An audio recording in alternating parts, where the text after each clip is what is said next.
Tensions between China and the U.S. are also heating up. Beijing has warned Washington against interfering in the upcoming Winter Olympics. Foreign Minister Wang Yi has spoken with his American counterpart Antony Blinken. Mr. Wang also urged Washington to stop playing with fire on the Taiwan issue. He's accused the U.S. of failing to meet the promises made at the Xi-Biden summit last November. Mr. Wang warned that confrontation will not prevent China from becoming stronger.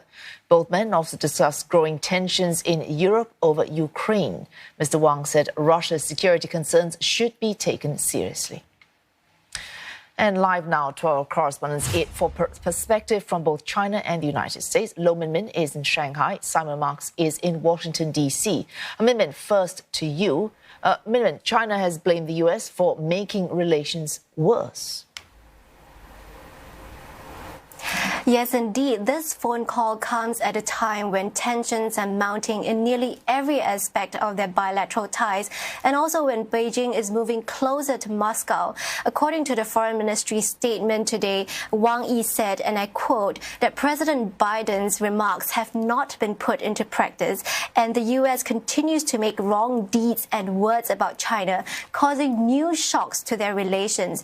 Now, recall that President Joe Biden had said that he does not support Taiwanese independence. And according to the Chinese Foreign Ministry, President Joe Biden also said he does not want to engage in a Cold War with China, nor is he trying to oppose China by shoring up alliances.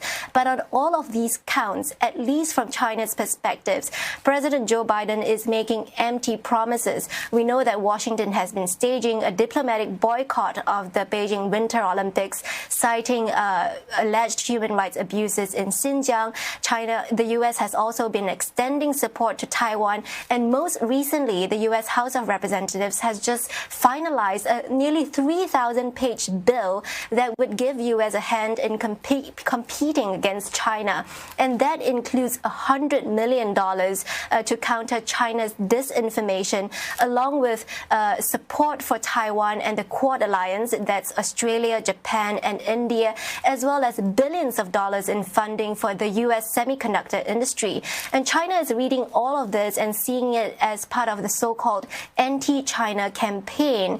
And local political commentators are saying that President Joe Biden's administration's actions are much more hostile towards China than its official narrative is, and they don't expect to see any improvement in relations anytime soon. Incidentally, that's also drawing Beijing and Moscow closer together, with the Foreign Ministry spokesperson today declaring that there is no limit to mutual trust between China and Russia, and that they are the true examples for relations between great powers. Minmin, of course, Xi Jinping recently calling Vladimir Putin his best friend. Are both sides now discussing the Ukraine crisis? Beijing saying Russia's security concerns should be taken seriously. What could it mean?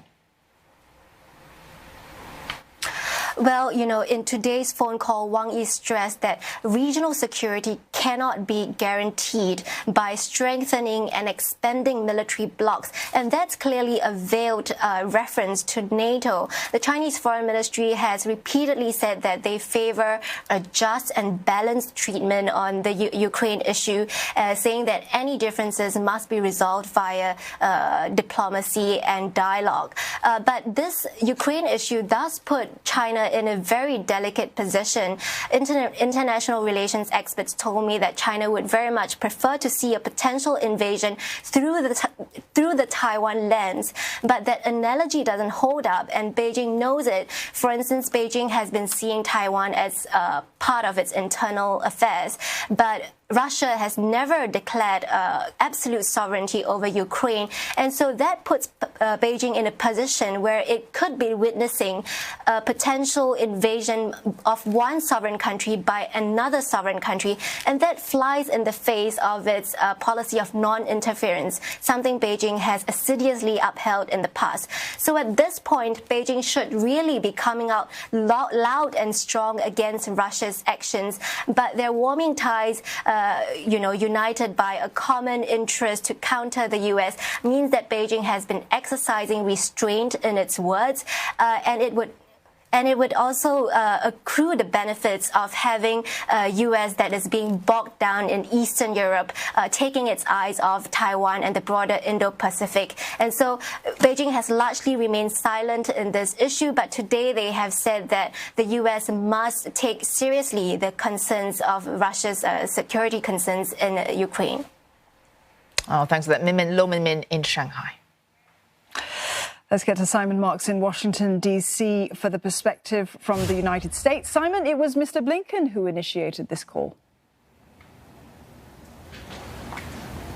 Apparently it was, Dawn. I think it's worth saying that compared to the volume of information about this call that the Chinese Foreign Ministry has provided, we know next to nothing about it from the US State Department. Just a very short statement distributed to reporters here that confirms the phone call took place.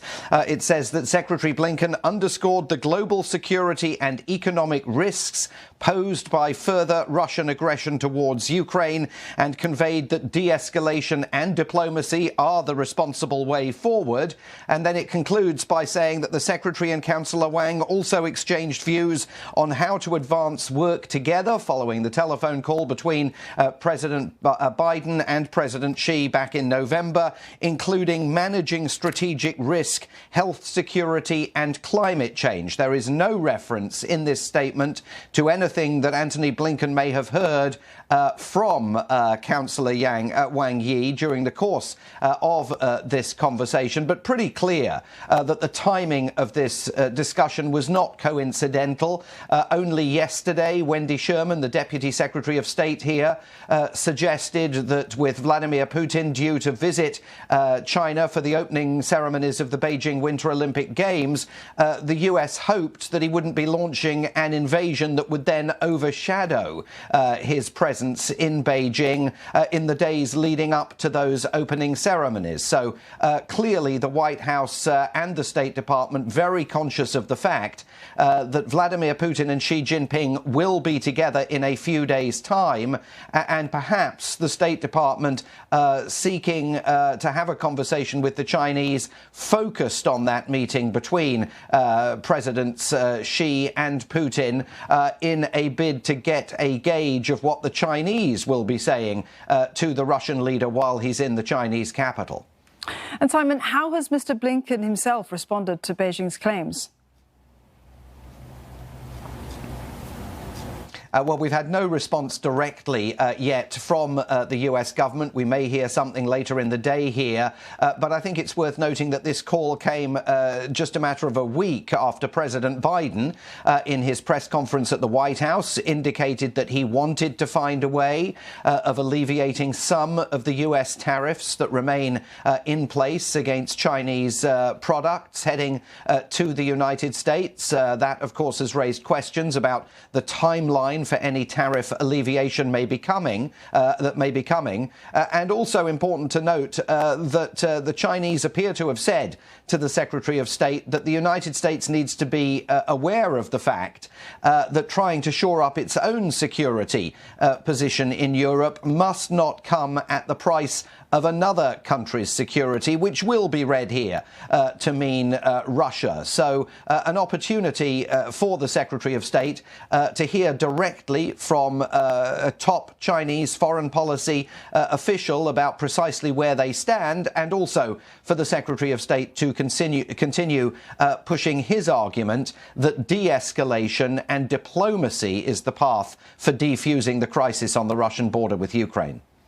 All right, Simon, thank you very much for that. Simon Marks in Washington, D.C.